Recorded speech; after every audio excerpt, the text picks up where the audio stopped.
today it's a bit different. It's been a long time It's since been on our true. last I podcast. think it's been like 2 or 3 months already. Yeah. And And oh my god, this is so awkward. For this so episode, we're trying to be more inclusive. Oh, yeah, since your colleagues since some of my colleague has been asking of make an English version of the podcast as well. So we think that I think it's better to try make one episode fully in English. yeah, I can try. You can try. Okay. Anyway, yeah. so what's this episode about? So this episodes we can say this it's supposed to be the ninth episode. Sorry for my pronunciation. So this episode 9 of our podcast Yes. will be talking about the Definitely. experience of driving campervan in New Zealand. New Zealand. That's right. So we will cover several things, including the what's to prepare, what's to Yeah. expect, what's the pros and cons, The pricing, and also finally the verdict whether it's worth it or it's not. worth it or not driving Yes. campervan in New Zealand. That's right. So let's start it over with why we decided to road trip with a campervan. Why? Yeah, it's been one of our bucket lists. At least I want to do it once in our life, and turns out I think I want to do it a lot of times. So after we experience the whole New Zealand and the whole experience with campervan, it turns out for you need to go back there. Yeah, right? I need to go back there again and do the campervan things all over again. I want to do it a lot of times basically. That's right. So same thing for me. I also it's been in my bucket list for at least several years now, especially so the first time I got inspired with the whole campervan and New Zealand is because of this one. Okay, don't judge me.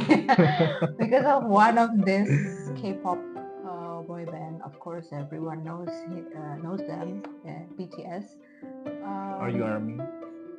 I am. I used to be.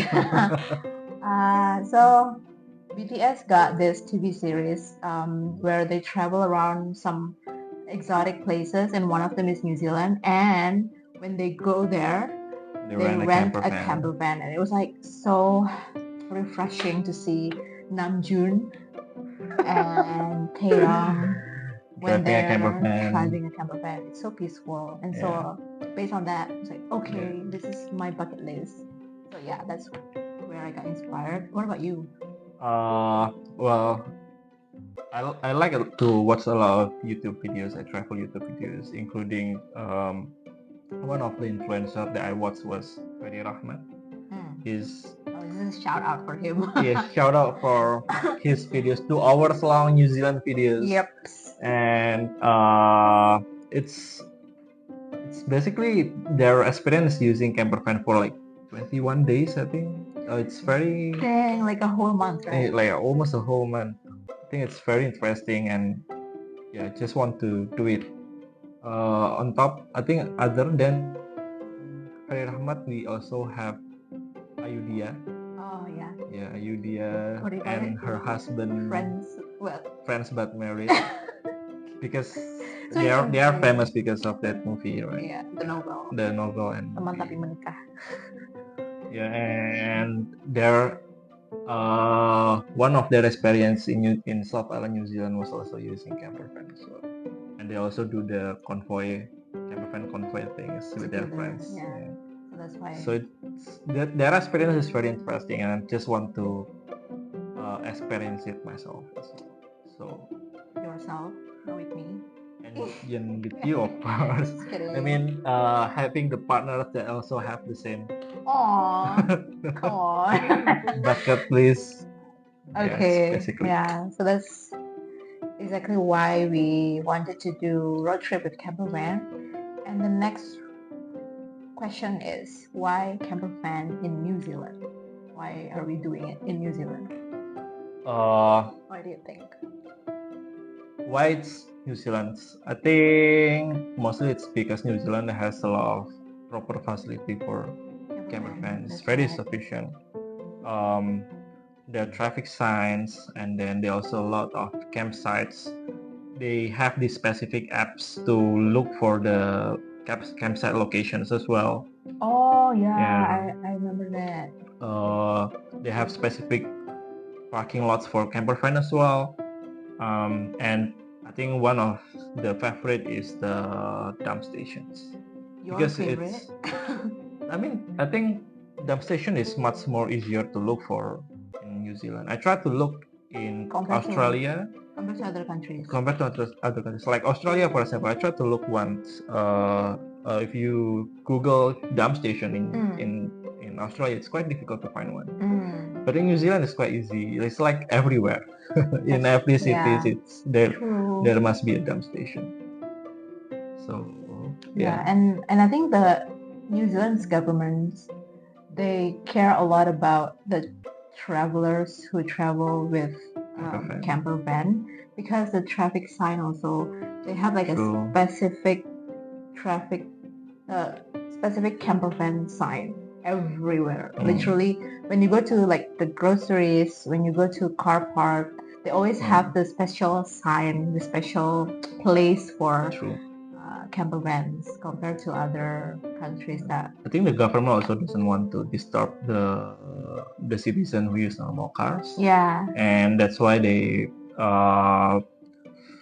put those signs so that we, the campervan drivers, are more aware of where we are going. Yeah. True. Yeah. So that's why. And also I think probably because we are from Indonesia, right? Compared to our Indonesians road, I think in New Zealand it is much more proper. It's wider also, especially when you go in the outskirts of town or intercity. The road is like more proper for you to go with the campervan. Yes, right? agree. Yeah. We feel safer. We feel safer, and my experience when we drove campervan in New Zealand, even though it's like the road is like beside the cliffs, right? But it's still wide enough for the campervan to campervan is very huge. It's a big ass. Yeah. So yeah, that's true. That's the wide road, and also the traffic regulation is very clear for campervan. Yeah. So those are the whys. To answer why we are going to New Zealand in a campervan, why we are going campervan. Actually, there is one more thing. What? New Zealand is famous for their nature, right? Oh, and driving campervan around New Zealand actually makes us more flexible, and also we basically can experience the New Zealand natures more optimally, because you, instead of like you staying in the hotel, you have to go to the town to go to your hotel. You can just stay where you want to stay. Like you want to stay in the lake, you stay in the lake in the campervan. That's right. Like I think that's one of the reasons to stay in New Zealand. Otherwise, it's yeah. Okay, so since we reveal the whys, why don't we reveal our preparation on preparing to drive a campervan and doing all the road trip in New Zealand? Starting from the renting of the campervan itself, which is done by you. Majority, not like majority, but like 100% by me. Majority is like I have the contribution, right? But you do doing almost all the works. I just like you usually consult with me like which campervan that we should choose, but all the booking is done by you. Yeah. Okay. So starting from the renting of a campervan, I think what we did was we researched, of course, on the internet, on Google, a lot of information about campervan. There are a lot of providers as well. Yeah, especially ourselves, we've never done any road trip overseas before. Sure, we've done a couple road trip in Indonesia, but Indonesia. it's a lot different, of course, and it's a camper van. So we are trying to research the camper van provider in New Zealand. We found a bunch of them. There's this brand called Maui, and then there's this Traveler Barn or something. Juicy, Hippie. and There's one of the expensive is the Wilderness. There's this like a bunch of them. We were a bit overwhelmed, honestly, especially seeing the price. But yeah, so our first step is to research of which provider that we want to rent our camper van at, and then we decide which camper van features that we want to have during the road trip, because a lot of these providers have like really different features in their camper vans. The features like literally ranges across the one that doesn't have any toilet to the one that has literally the most luxurious bathroom and luxurious bed, even like a 4 king size bed they have it also. So it's like which one we want to pick. Of course we base it off of our budget. So yeah, that's the second one. The third point would be we set our renting price. Yeah. So it depends like what the things you said before, like what kind of things that you want to have, and also your budget for sure. Yeah, so we cross-reference those. And also it also depends on the season as well. Right. Usually it's quite expensive during the summer. The seasoning really may affect the rent price. And it's very cheap in winter. I just checked, it's very cheap in winter. How much is it? Like, okay. We will reveal it at the end. Right. Okay, so we'll go into the details about the pricing and stuff at the end. So please stick around. Okay, so that's about the renting of a camper van and how we research the whole thing. The second important point is about the document. What document that we should prepare for to rent a camper van. So since you are Indonesian, what do we need, sir? First we need a English translated driving license. They usually prefer that one instead of the international driving permits. So literally just SIM A? Yeah, just the SIM A translated into English. You have to translate it in like to notary or everything, right? Yes. Yeah. So you have to have like an official translator. Yeah, translator. So that's one. On top of that, you also have to. I think it's optional, but I think it's better to have it, which is to be safe. Which you have to prepare your international driving permits. Just IDP. It's called IDP, and you basically can do it online. Yeah. So all you need to do is just go to, I think, Polantas. Yeah, they have these online websites where you can apply your international tracking permits. Otherwise, you can go to your Samsat, nearest Samsat, and offline and do it offline. I think it's also can. I sound very Singaporean. It's okay, you are. The price also not so bad. I think it's about 300k. Yeah, and it's you don't have to do any tests. As long as you have SIM A, then you don't have to do any tests. It's literally just like converting your SIM A into an international tracking permit. That's right. Yeah, and you'll get this like gray little book where they mention like basically the same as the driving one. But this IDP, right? It's not applicable to all countries. So you have to check whether your country destination is applicable. You can use IDP in that country. Yeah. But New Zealand is one of them. Yep. And I think the easy part also with New Zealand, because in Indonesia we're also driving on the right. I mean the driver is located on the right side of the car, and same as New Zealand, so it's easier for us. Okay, so those two, English translated driving license, IDP. How about the insurance?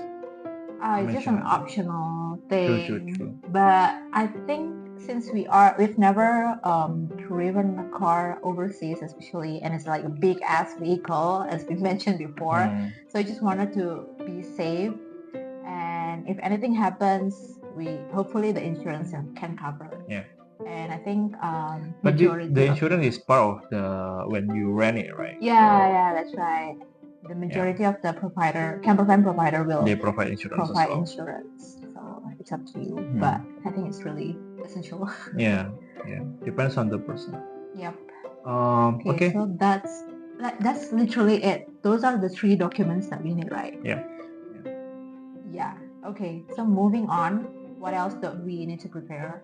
We have to familiarize ourselves with the traffic regulation. It's our first time driving outside the country, so we don't know whether we will break any kind of traffic signs or regulations or the driving norms in New Zealand. Right, we want to know what's the driving norms there. So what did you do? So what did I do when we first arrived in New Zealand with our jet lags and everything? I tried to Google like how to drive in New Zealand, like what's the traffic signs that I need to pay attention at, and also the norms in driving in New Zealand. Yeah, and I think the traffic regulation for most people who've been living in like more developed country, they would think that it was like it's a basic regulation, It's basic right? regulation, But for us, who lives in Indonesian, whose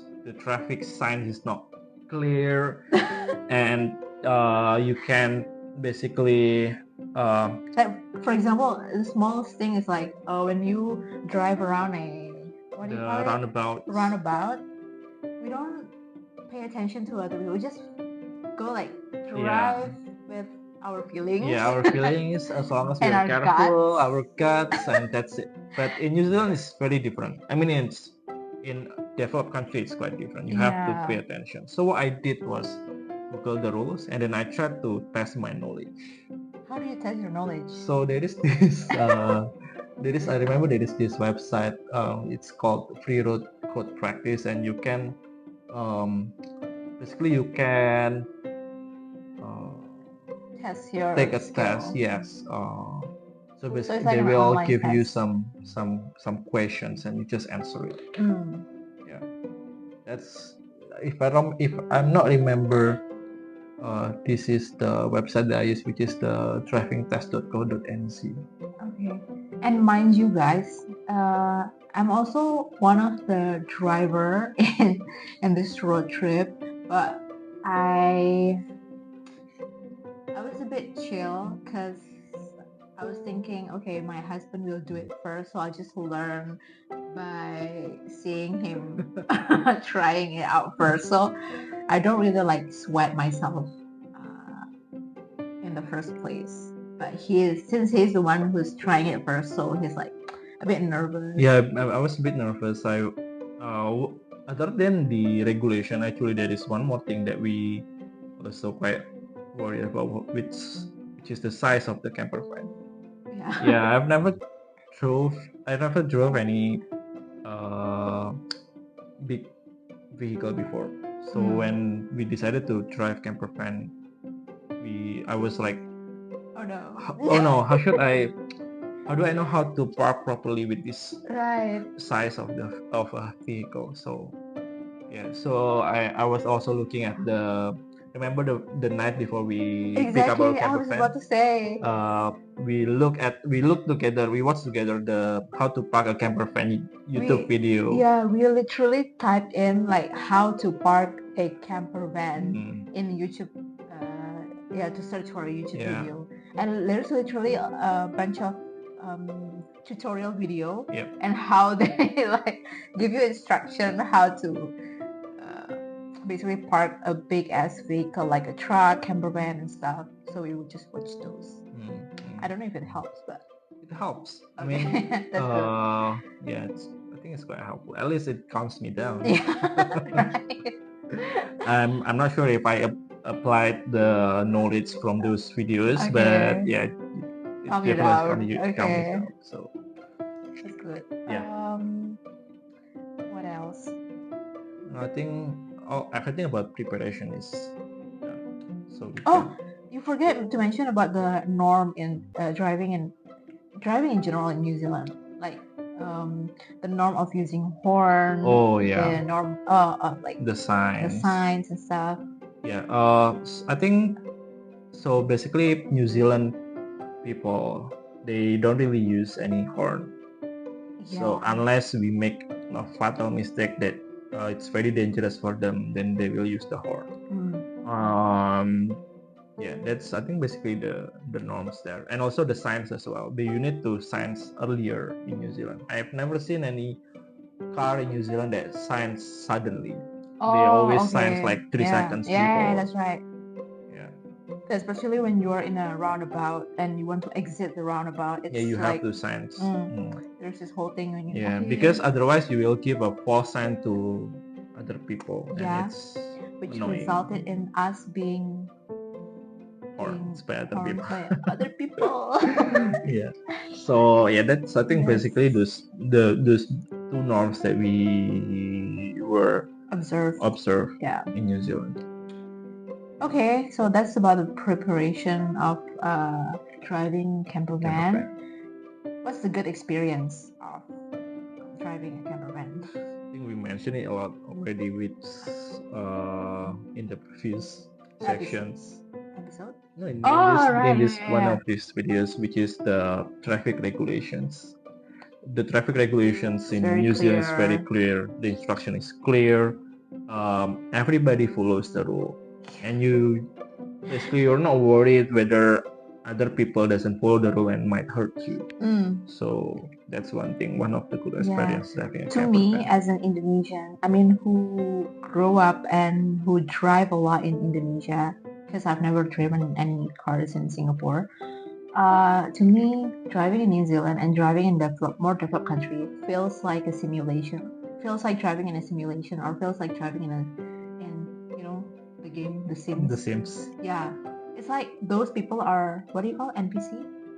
Yeah, non-player characters, because they follow the rules so good religiously. Yeah, so religiously. I feel like, okay, am I in a simulation or something?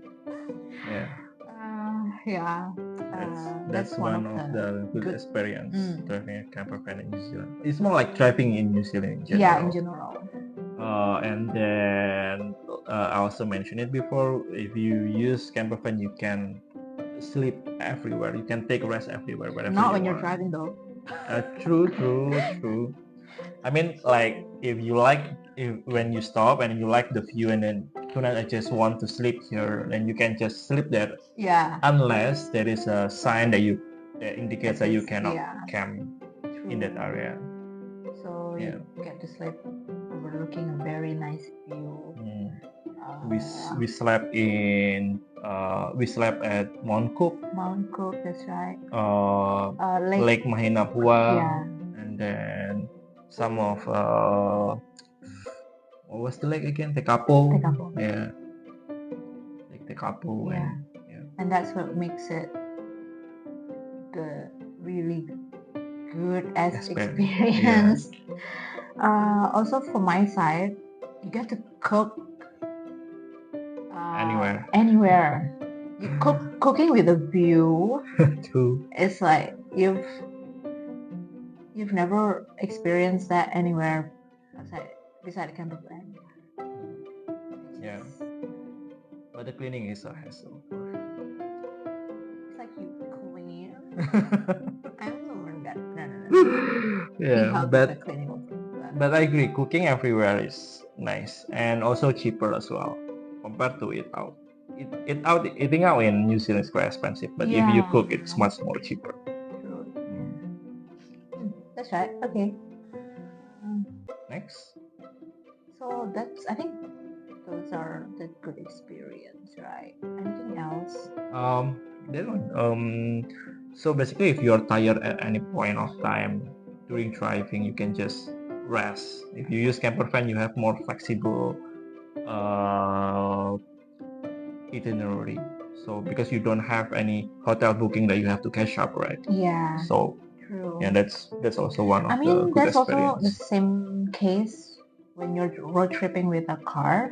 But I think the plus point with using Campervan is that if you, like for example, want to rest like on the side of the road, you can rest properly In a bed. using Yeah. using the bed, like the full ass bed. Yeah, So yeah. that's what is the thing about Yeah, true. Campervan.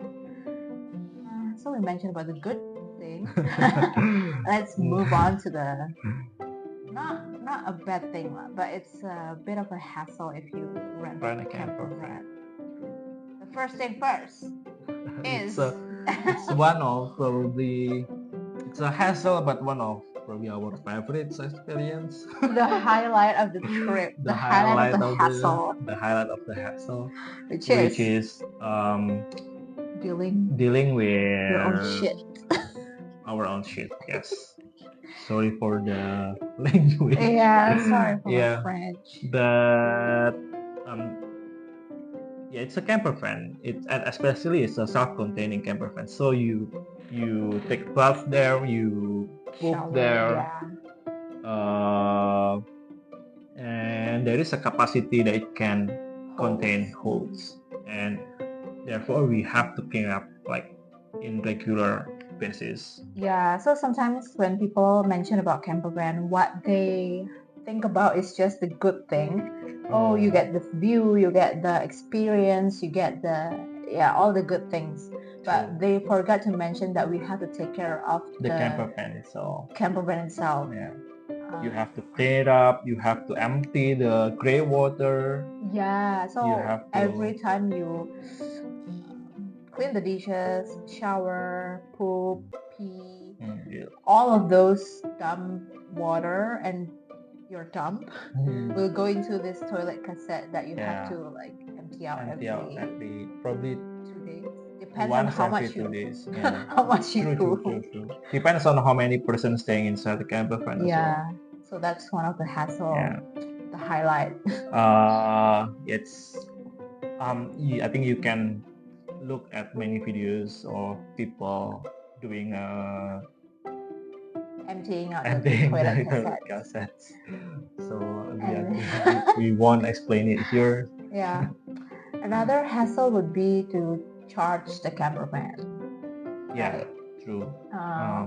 What is it for? The charging thing. So you can explain. There are a lot of how to say it, electrical appliances inside the campervan, and one of the thing is the heater. Oh right, yeah. You cannot use microwave if you don't put the charger. Yeah. But one of the important one is the heater, the water heater, and also the air heater. Because it's quite cold in New Zealand, and the air heater it has to be charged. The campervan has to be charged for us to turn on the heater, right? More like it has to have sufficient batteries. Yes. So if the batteries is low, then the heater won't be working. Yeah. So that's why we have to charge the campervan also around once every 2 days, 2 or 3 days. That's right. Depending on the usage. Yeah. So at some point during the road trip, we have to think about whether we want to stay in a campsite or like a holiday park that provides a charging point or charging but station. You have to pay quite expensive in holiday park, around $50. Yeah, right? So it's technically almost the same as a hotel. No lah, but a bit cheaper. But yeah. You can just charge every 2 days. I think that's okay for our case. Campsite most of the time it's free. Yeah, but some of the campsites don't have the charging stations, right? Yes. Yeah. So you really need to consider those charging stations and when you need to charge. Okay, so that's about the charging stuff. Next is parking. I think we mentioned what was our worries, and one of them is parking the camper van. Parking is very difficult. If you're not Especially, experienced, yeah, with a big with big vehicle. vehicle, then it's quite difficult. So, um, Remember that time?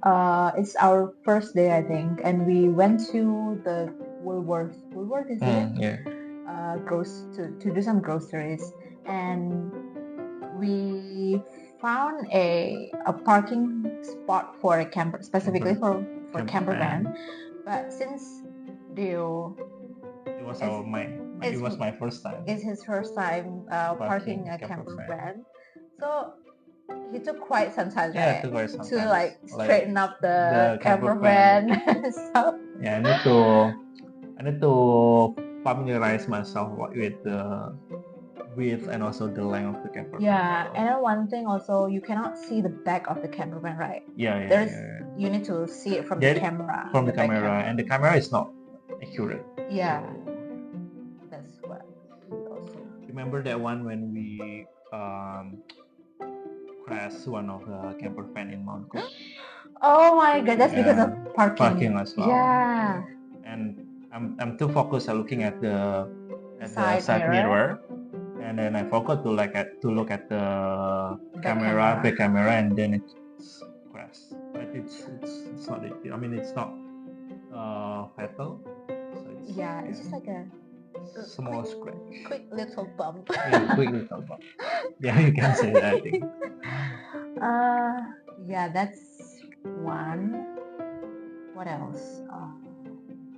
I think we mentioned parking and big ass vehicles. Big ass vehicle, the same thing. The and cold. Yeah, it's cold. It's really cold. Even though we use the heater, it's damn cold. It's crazy. Yeah, especially, I mean, New Zealand is a four-season country. So you need to consider whether if it's winter. Yeah, what's the season? It will be very, very cold. Because remember when during our trip to Queenstown? No, the snowy trip from Queenstown to Milford. Yeah, that one time. Since it's our first time experiencing snow in a camper van, it's freaking cold. The floor is basically frozen. Yeah, and when you do subuh prayer, you need to put your jidat on the floor. On the floor. Yeah, I remember that. So that morning is very cold. Definitely get a winter jacket and wear it inside a camper van if it's winter. Yeah, it's really. If you cannot stand the cold, and the heater won't help you. Yeah, if you cannot stand the cold, then just don't rent a camper van. Just stay in the hotel. It'll be better. Okay. I think that's all about the hassle of renting a camper van, right? Now, one of the most important informations that's been waited by people who listen to us until now. Are you guys there? Do people even listen to us? Anyway, anyone who's listening, we'll be revealing the RAM price of the camper. You can look at Google's as well. Yeah. But it's just our version. Our version when we try to book our camper van. Yeah. It was spring. The price is not that expensive compared to Which summer. Month is it? It was end of October. End of October until early of November. So it's mid-spring. Transition to. Actually, it's just 1 month after winter. Yeah. So winter transitioning to spring. Okay. So the prices, we can divide it into 3 categories, I think. So the first one is the cheapest one, which is the low end. One of the low end. The price is around $100 to $200 a day, depending. It's in New Zealand dollars, right? In New Zealand dollars, yes. The provider, it can be usually the camper van that provides this lower end.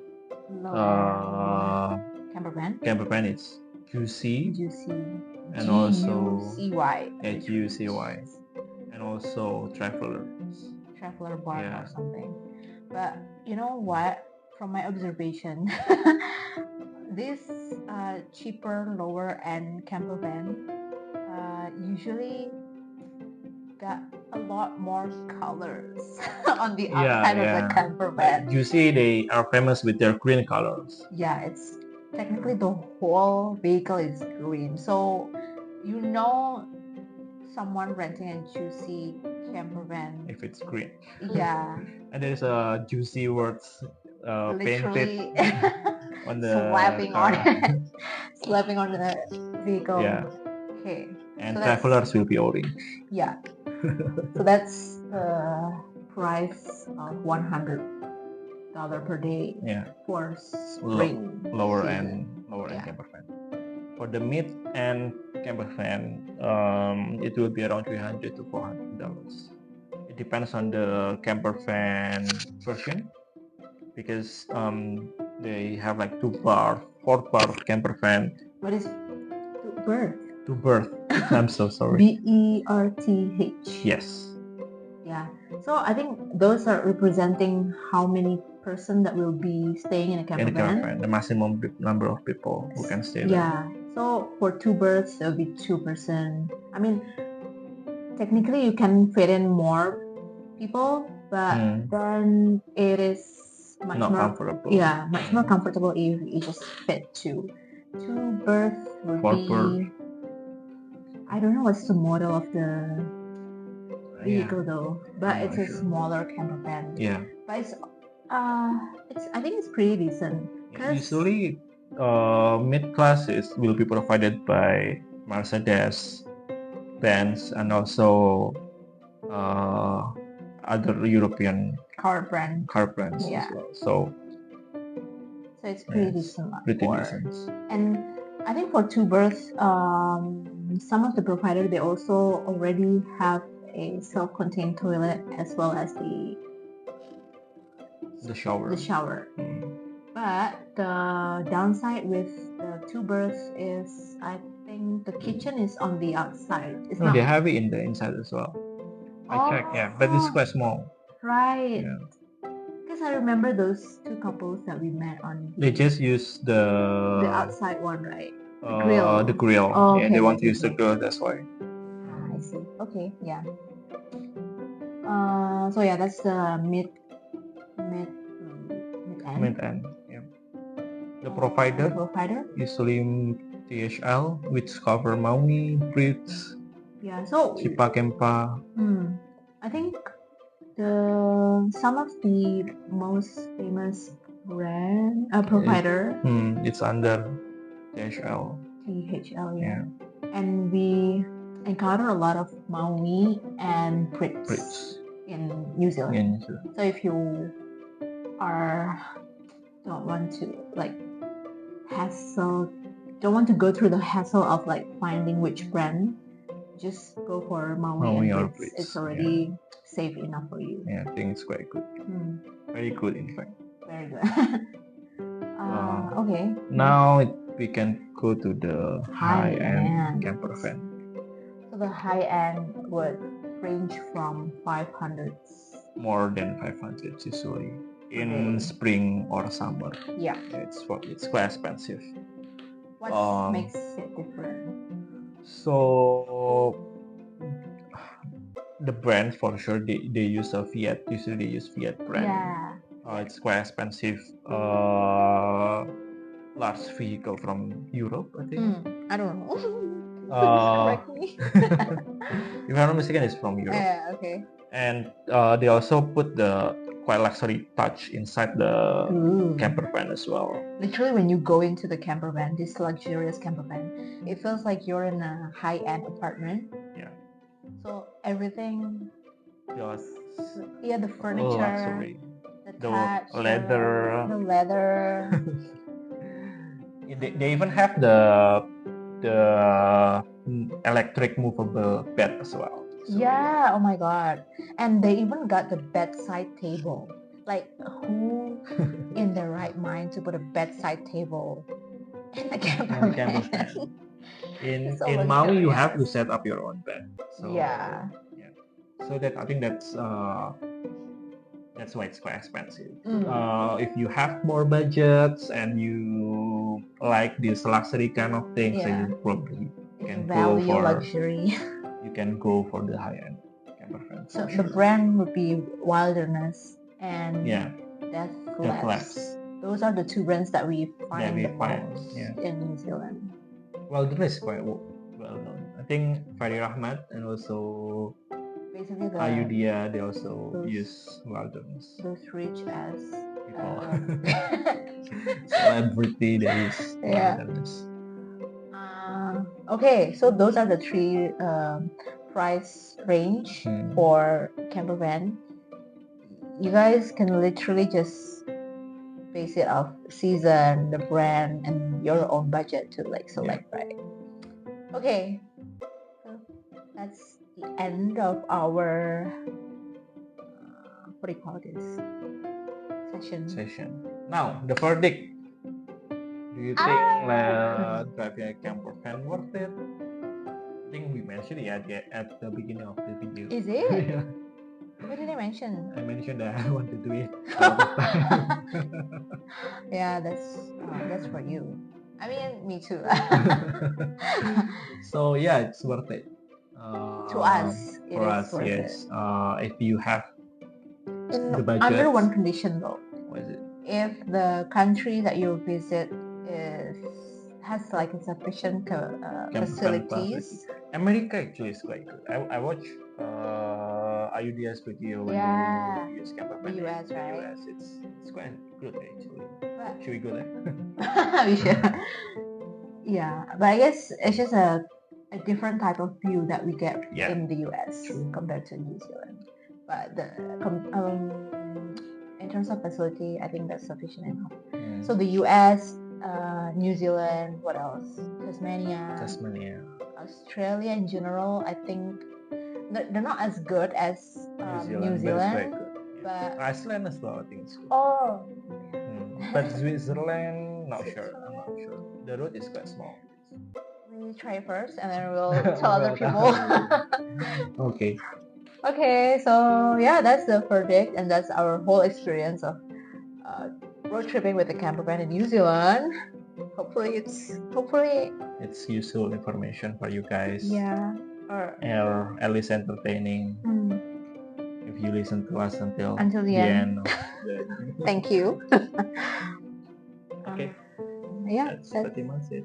How usually we end the podcast? I forgot. I think I have to do the outro. I forgot. Wait. Sign out things. Oh yeah. So yeah, that will be all. Thanks guys for listening. Nadheo sign out. Bye.